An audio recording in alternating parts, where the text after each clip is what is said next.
You're listening to the Cyberwire Network, powered by N2K.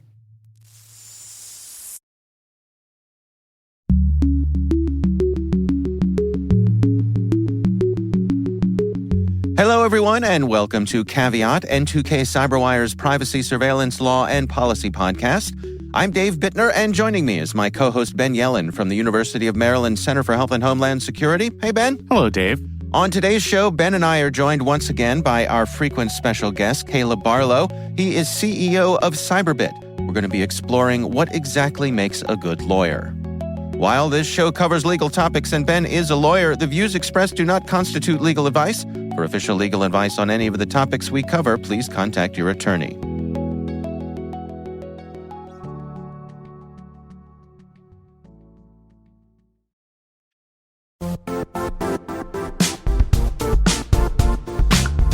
And now, a word from our sponsor, Zscaler, the leader in cloud security. Cyber attackers are using AI in creative ways to compromise users and breach organizations. In a security landscape where you must fight AI with AI, the best AI protection comes from having the best data. Zscaler has extended its zero-trust architecture with powerful AI engines that are trained and tuned by 500 trillion daily signals. Learn more about Zscaler Zero Trust Plus AI to prevent ransomware and AI attacks. Experience your world secured. Visit zscaler.com/zerotrustai.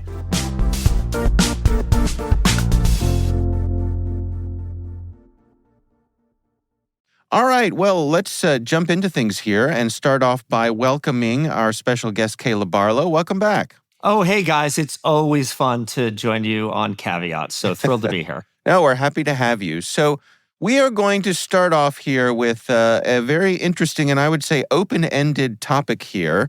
Caleb, why don't you lead us in here and give us a little, maybe a little insight as to what led to this question you're going to face us with here today.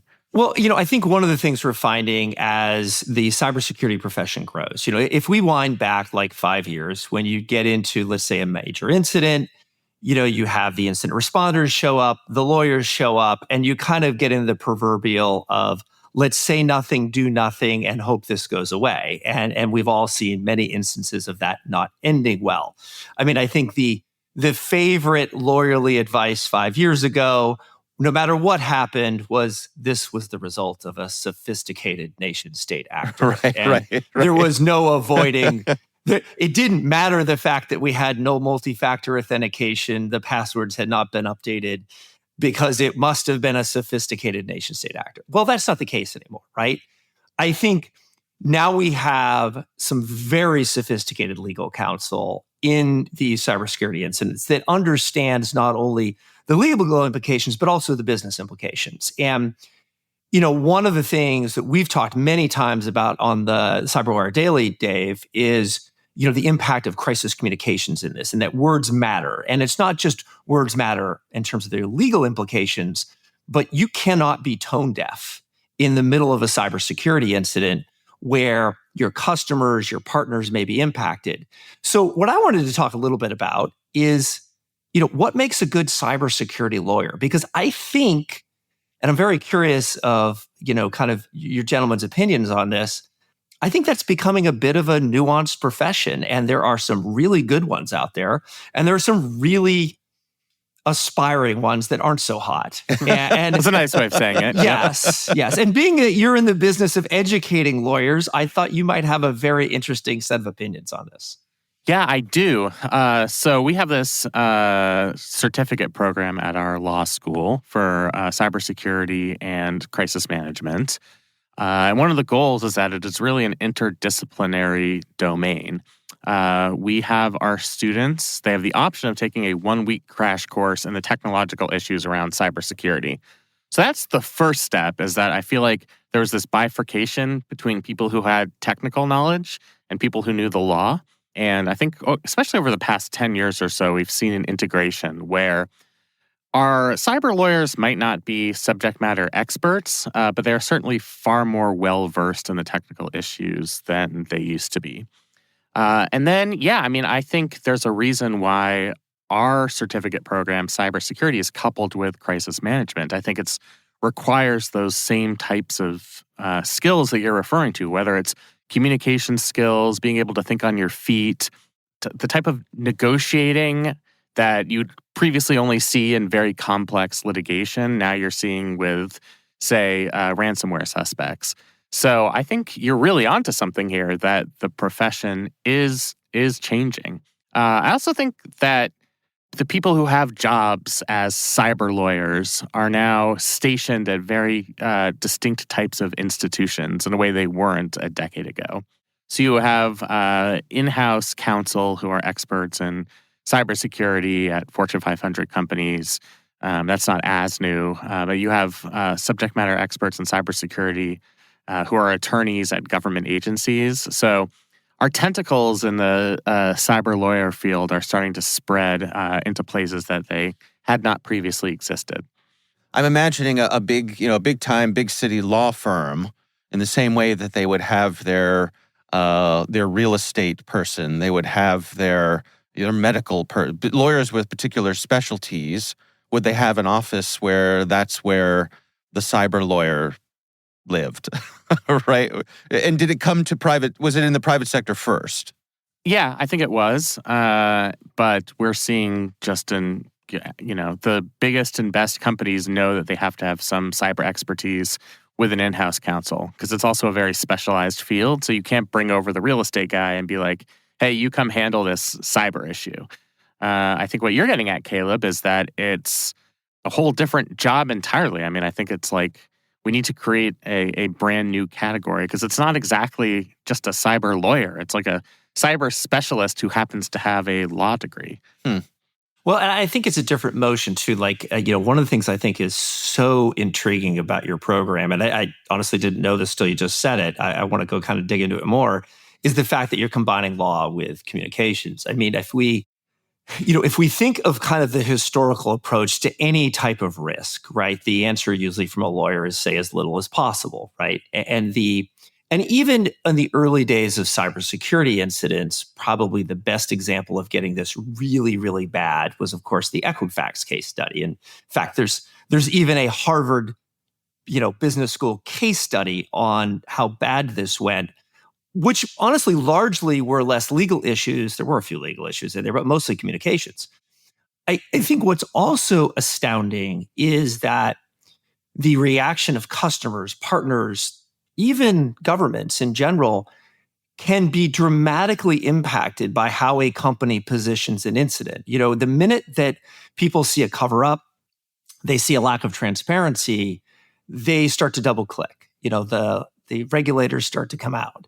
So I'm very curious of your thoughts on this, because at least in my opinion, and I'm obviously not a lawyer for a whole lot of reasons, but like, you made some good choices back in the day. Well, I try to think so. I try to think so. But insert your favorite lawyer joke here. But the normal kind of focus of a lawyer is say the facts, say as little as possible, and get out of the situation. Now, I think somewhere between that and admitting to everything, there's a lot of room where a crisis communications specialist steps in and can really start to lay out a framework of how do you start to dialogue with clients when you don't know everything that's going on, when the situation you're in might change. So I'm very curious if you're thinking of like, do you see lawyers starting to get more into that space? Or do you think this is more about them also recognizing that there's a crisis communications element to this that's another specialty that needs to be at the table?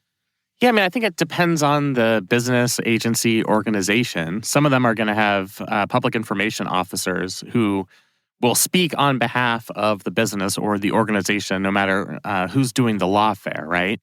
But for smaller organizations, it might be the cyber person who has to play a role in communications. And even for larger organizations, the PIO is going to be relying on somebody with cybersecurity expertise for messaging. I think it also comes down in some cases to the CEO or C-suite that maybe needs to be informed by these individuals on different paths. I've done a lot of work in my career with crisis communication specialists that specialize in cyber. And One of them in particular has this, it's literally a physical binder they carry around with them of research of every breach. What was said? Did it work? Did it not work? What was the situation surrounding it? And it's amazing because, these things, history repeats itself. So you can kind of look at a situation and go, okay, what's the best approach to this? And I'll give you an example. I'm curious of your thoughts of this because I think this. So take the case of Maersk when they were impacted by NotPetya. Now, Maersk, world's largest global shipper, taken completely out. Their whole IT infrastructure gone. And everything I'm saying here, by the way, is public information. Their CEO historically has been, very out there about what they did and how they did it. What was most amazing from a case study perspective was the communications that came out of Maersk within about 20 minutes of them realizing the extent of the problem and that their entire IT environment was basically gone forever. Their CEO, via WhatsApp, because it was the only thing working at the time, phones are down, everything's down, sends out a message that, I kind of view this as a commander's intent type of message. Do what is right by the customer. Do not wait for headquarters. We will accept all costs. Now, that is, from my perspective, from a leadership perspective, that's putting your cojones on the table in a big way. And I've got to imagine most lawyers would look at a statement like that and go, oh no, what did you just do? But the reality of what happened in that situation, which is so amazing, they had customers and partners coming to them like it was they heard of a relative that just came down with a horrible healthcare diagnosis. How can we help? We're on the way. What do you need? I mean, their credibility grew out of this incident versus decline. And I'm curious of your thoughts, like, how do you parse that with what you would normally think a lawyer would do in a situation like that? Yeah, I mean, I think part of it is what you say is striking that balance, and the balance has to do with expectations. So I think 10 years ago, you could have gotten away with this sort of no comment, we're engaging in a preliminary investigation. We were hit by a nation-state actor. What are you going to do? I think that was acceptable 10 years ago because we didn't know better. Now we know better. And I think every organization should expect, and the public-facing portion of that organization should expect that you're gonna get attacked. There certainly the whens and the hows vary by situation, but it's gonna happen. And the public that relies on you, if you're a public agency, that's your constituents. If you're a company, it's your customers, it's your clients. They have greater expectations for how you handle something like this. Not to mention things like regulatory requirements. They're now based on federal guidelines, reporting requirements. Well, there's only like 52 different breach disclosure laws in the U.S. Yeah, exactly. I mean, not for nothing. Yeah, I mean, we need 10 lawyers just to figure out all 52 of those breach notification laws. But isn't that part of the issue, right? Like, I mean, one of the things I tell people all the time, I'm like, you better bring in expertise for this because all it takes is one of those regulatory agencies to go sideways with what you're doing. Many of them have subpoena power, and now you have lost control of the dialogue. And more importantly, you've lost control of the response. So is it a huge part of that lawyer's responsibility, along with kind of the communications person, to figure out, like, how do I make sure I inoculate a lot of this? Because a lot of them are really simple. You just need to let us know that you've got something going on within a specified period of time. And it's amazing to me how many people don't do that. Yeah, I mean, largely because they're just not aware of breach notification laws, which is understandable. I mean, as you say, there's 52 of them. And especially for smaller organizations, it's a relatively new concept. But yeah, I mean, that's another part of the job. You have to be aware of not only suffering regulatory penalties, but also things like reputational damage. Getting humiliated because you not only suffered an incident, but also failed to comply with the reporting requirements.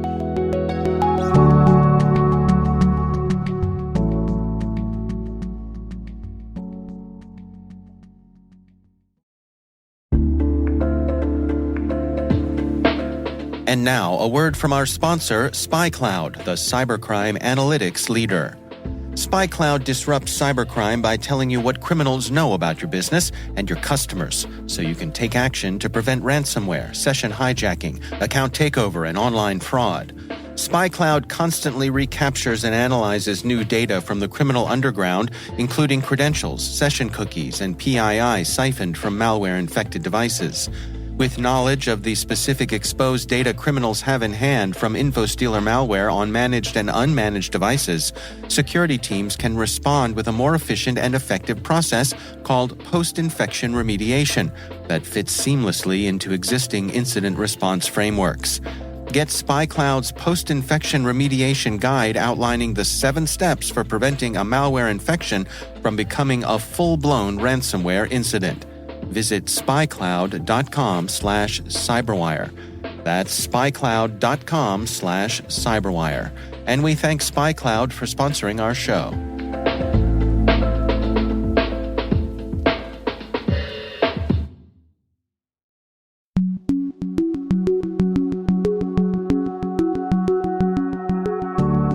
Where do you guys come down on the notion that there is automatically a tension between the legal folks and the crisis communication folks?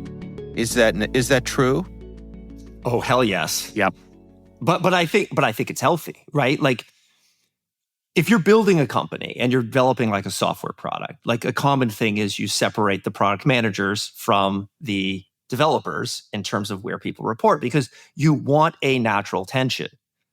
I think I want a natural tension. I want to hear from a set of people that are solely focused on what is important to maintain my brand and my relationship with my clients and partners. And then I also want to hear from another voice that says, here's where you could go sideways with this. Because I think that there's a lot of gray space between those two extremes. And that's where you operate, and that's where you communicate with your clients and with the field. You want to make sure that you're talking, but you want to make sure you're not hitting any tripwires. And I think only through that tension do you get that. What do you mean by going sideways? Which is why I like them being two separate groups. Well, but give me an example of what would constitute going sideways as you describe it. Oh, a very common scenario would be, okay, let's say you've had an outage. It's cybersecurity related. You've got a CEO that, is, hey, I'm going to be transparent, and steps up to the microphone and says to people, hey, we had an outage. It was a cybersecurity incident. It's totally contained. No data was lost. You've got nothing to worry about, because they're at the day 1 of their investigation. And that's what they think it is right now. Okay. Day 3, it doesn't look like that.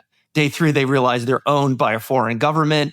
Everything has been exfiltrated, and it isn't going to end well. Like, the lawyer and the crisis communicator are going to help you navigate that in a very different way. Like, a more reasonable approach to that would be that we've seen the news reports. We recognize that we have an issue. We have spun up our crisis communications team, our lawyers, our incident response team.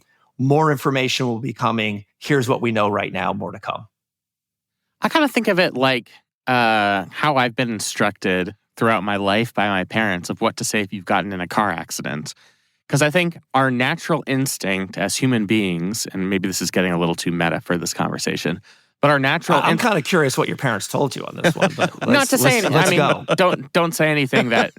What they told me is don't say anything that could indicate that you're at fault, right? Because anything that you say can and will be used against you in a court of law or in an insurance proceeding.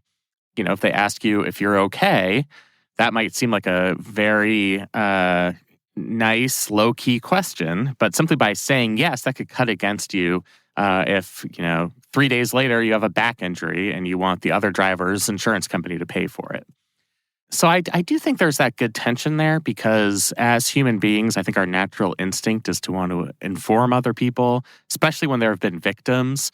I think that's how crisis communicators and public information officers have been trained. So you have to have the pesky lawyers in the room saying, I understand that, but in order to protect us against unwanted liability that could further cripple our organization, you have to be very careful about what you say, lest it be used against you in a negligence proceeding at some point. Well, you also have to be very conscious of what do you know is fact, what do you suspect is fact, but you can't prove, and because that changes over the course of an incident, right? So let me pivot the conversation a bit here. A lot of kind of cybersecurity companies listen to this podcast, and a lot of them are in the business of collecting intelligence information, collecting data. One of the other new cases we see a lot is a situation where there is no case law. So let me give you an example, and I'm curious, how a modern cyber lawyer approaches this. So let's say you've found some amazing intelligence because the bad guys have maybe infiltrated your infrastructure. Do you turn it off, or do you let it keep going and watch it? And, there are companies that are doing very interesting work here where they're allowing bad guys to maybe use their infrastructure or stay inside of a company so they can learn more about what they're doing and where they're going and trying to stop the next attack. And these are really tough situations because there's not a lot of case law for this. There's all kinds of things that could go dramatically wrong, but there's also all kinds of information that can make things go dramatically right. How does a modern cyber lawyer navigate those risks, and how do you train them to really think outside the box in a place where there is no run book? Yeah, I really think you have to balance some important competing values there. And I don't think there is a singular right answer. I know this feels like a cop-out, but it depends on the size of the degree of the infiltration, the size of the company. I think that's a total cop-out, Dave. What do you think? That's what Ben does best. Yep. Well, that's what lawyers do best, right? Let's try and narrow the focus to an area. Let's put you in that situation, right? So let's say you're the lawyer for one of these cybersecurity companies. Like, hey, Ben, we have got the best data we are getting out of this. We are passing that off to the FBI. They are making an amazing impact with that. There's a bunch of tripwires. So you're passing information to government. You're running infrastructure for bad guys. Now, there's no good answer to that, right? But how do you, as an educator of lawyers, train people? What information do you need to make that decision? How do you train people to think outside the box in different ways in that kind of situation versus, it doesn't matter what the answer is. I'm curious, what's the lawyer we need to walk in the room that has the cape to figure that out? Even though there's no precedent in this particular area, I think you look at other similar negligence cases where they're analyzing what a reasonable person would have done in that situation. So any action that a cyber lawyer takes that's judged against what a reasonable person would have done in similar circumstances that might jeopardize that comparison, I think that's going to be what's dangerous.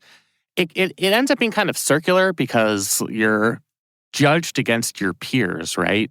We're all going through this together. So in order to figure out, what a similarly situated person would have done in a case like this, you're going to have to go through the discovery and figure out what everybody else in the industry is doing.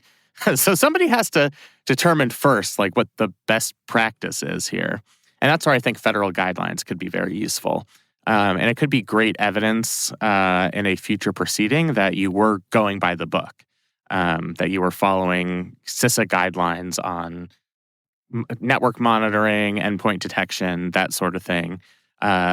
You were using multi-factor authentication, and when somebody infiltrated your network, you were complying with protocols in terms of reporting to the FBI during this time period. The greater you can rely on written federal guidelines, that's going to be the best evidence you have in a future proceeding. So that's how I would look at it. I don't think there is any right answer per se to this question. But, Caleb, don't you think that this is a situation where let's say this is an in-house attorney, right?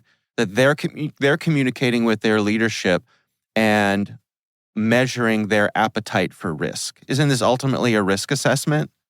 I think it's a combination of a risk assessment, but I think the best cyber lawyers, and I've seen some people do this, also look at this and say, okay, let's start with what is the outcome you're after? So let's say the outcome we're after in this case might be that we come up with a way to continue to watch the bad guys and what they're doing because that can help stop future attacks against our company or our peers, right? Let's just say that's our objective. Then I think you start to wind into, how do I do that, right? So what does that mean I need? Well, first of all, I need a relationship with government. I need more than just like what's in the statute, but like, do I know anybody? Do I know FBI agents? Do I know US attorneys where I can explain to them what we're up to and frankly, bring them into the fold on this? I think, and the good news is, like where those relationships occur, when you see these massive government takedowns, like you always notice at the bottom that there's always like the last line, this was processed by, Europol, FBI, US Attorney's Office, and our partners. Right. And our partners is a tip-off to really good, amazing lawyers doing really hard work. Because it's always data that came from some company or from some cybersecurity company that leaned in to do the things that nobody else dared to do and obviously didn't want to talk about them, right? So I think the other aspect of this, and I think this becomes more and more often the case with cybersecurity companies, is how do you move this information around in a way that it doesn't track back to your company in a defendant's subpoena when the government finally does do this and finally arrests somebody and gets the indictment? Like the worst case scenario is somebody figures out what you're doing. Not that you're doing anything bad, but that no company wants to be seen as passing information off to the feds, right? So how do you do this? And I think that's where we really see some amazing legal work going on in this industry that doesn't often get talked about, is figuring out how to process through that. Before we wrap up here, I want to swing back around to what we were talking about with the whole notion of crisis communications and the intersection of the legal team and the communications team. A couple of years ago, I was asked to be part of a kind of like a roundtable group of folks we were talking to a bunch of CISOs. It was kind of one of these, small gatherings of folks where you can get together and talk and nobody's recording anything, nobody's writing anything down. It's just, we're going to talk to each other and this is going to be the real conversations. It was one of those kinds of things. And then me and a couple other journalists were brought in to provide our perspective on exactly the kind of thing we're talking about here today. And I tried to make the point, and I'm guessing that the two of you are going to roll your eyes and say this is quaint, that telling the truth is the best thing to do. That ultimately the truth is going to come out. So, and the truth might be that we don't have an answer right now, right? You're getting up in front of talking to the press, sharing, the information that you have that is true, including that this is a developing situation. This is what we know so far. It's surely going to change over time, but I'm sharing with you what I know. As long as you're doing that in good faith and not lying, I think you're much more likely to have better outcomes than if you come at it from a different point of view. And where I have trouble is the notion of that your legal team is there to minimize your exposure. And sometimes that involves blurring the truth. Maybe you were liable, but it's your lawyer's team to make you seem to minimize that liability, whether or not that's true. Am I being quaint and adorable here, or is there anything to what I'm saying? Well, I think you might be adorable for other reasons, Dave, but I don't think you are on this topic. No, but I think you're hitting a very serious point. Now, here's the one nuance I would add to that, right? So, is the truth going to come out? Yes. And let's also not forget that we are starting to see more and more cybersecurity legislation that includes various whistleblower provisions, right? And there's a bunch already on the books. So flat out lying or hiding the truth is very likely going to end you up in a very bad position. And we've even seen CISOs recently brought up on criminal charges, right? Right. So, because that's fraud. Because that's exactly right. Now, I want to get into one of the nuances that you said that I think is so unbelievably important. There's a difference between telling the truth and telling what you know is fact versus what you know from your bias. And I think that's where people go wrong, right? And I think this is where lawyers can really provide an incredible help. So what inevitably happens in an incident, you get to the point where you're like, oh, well, we think A happened. Well, how do you know A happened? Oh, well, we know A happened because it's in the logs and there's clear evidence that A happened. Okay, great. Talk about it. How do you know A happened? Well, because that was what this looks like. Okay, so you don't know squat, right? And I think this is something we have to train leaders and we have to train lawyers to really ask. One of the best tools I have used in an incident response is what I call a dual factor verification team. So this fact comes up, like it was these bad guys or it was this that happened. Send out 2 teams. One team, go out and prove this is true. One team, go out and prove this is wrong. You give them, X amount of time and they come back. That is an amazing exercise because what has happened to me on more than one occasion is all my own bias has been proven wrong or been proven speculative enough that I don't feel comfortable saying that as a fact. And I think that's the nuance that you just highlighted that is so critical on this, that kind of these really good lawyers get underneath and understand is, do you actually know that or do you just suspect that? Well, I think part of the point that I was trying to make, I'm thinking back to this conference, was that you're going to have a lot more credibility with the press, with the regulators, with all the people who are important in this journey if you're being straight with them. And sometimes being straight with them is saying to them, look, I don't know. Or I don't have the answer to that, but I will do my best to find an answer to that. Or, we don't know yet. Or this is what we think now, but let me just remind you all that this is a rapidly evolving situation. Because people's BS detectors are finely tuned, right? And so it's just my sense that if you're straight with people from the get-go, that's going to lead to a better outcome. They're going to be more forgiving of you as you present to them an evolving narrative. Well, here's a good example of this, right? So prior to Newtown, if we're looking at like school shootings as a horrible incident and a lot of crisis communications required. Prior to Newtown, what you had was, federal agents would stand up and, the response on anything that happened is there's an ongoing investigation. We can't comment on it.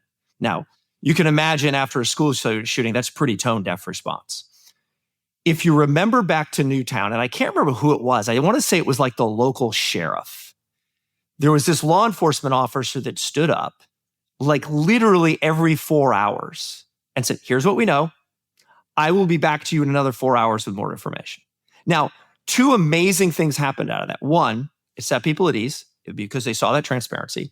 2, if you look back at those tapes, every 4 hours, the guy basically didn't say anything new because they didn't have a whole lot of new information. But what you removed from that was no reporter was going to speculate on this because they knew in 4 hours this guy was going to stand up and give more information. That incident, what this guy did, I wish I remembered his name, it changed how crisis communications works in a large crisis because it changed to, here's what I know, I will be back with you with more information in this period of time. It removed the vacuum. And it sets this cadence. Yep. Yeah. Especially in a situation where you have to worry about rumor control and people going off and speaking extemporaneously to the press. It's important to have that unified message and that expectation that he's going to be out there every 4 hours. Right. And not that a school shooting is analogous to a cybersecurity incident, but in this particular case, I think there's a lot to be learned from that over-communicating, even if you have nothing new to say, can resolve those issues of rumors and speculation. All right. Well, gentlemen, we are running short on time here, so I am going to have to wrap it up here for today. Great conversation. Caleb, thank you so much for joining us. Always a pleasure to have you with us. Again, our guest today was Caleb Barlow. He is CEO of Cyberbit.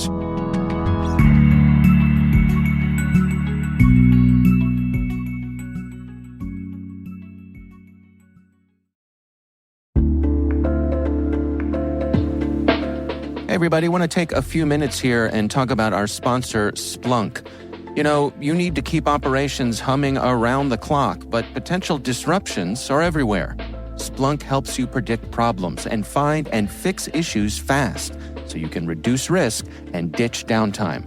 The world's largest enterprises rely on Splunk's unified security and observability platform to become more efficient, resilient, and innovative. With Splunk, you can react quickly, evolve faster, and be ready for anything. Stay ahead of disruptions. Learn more at splunk.com/resilience.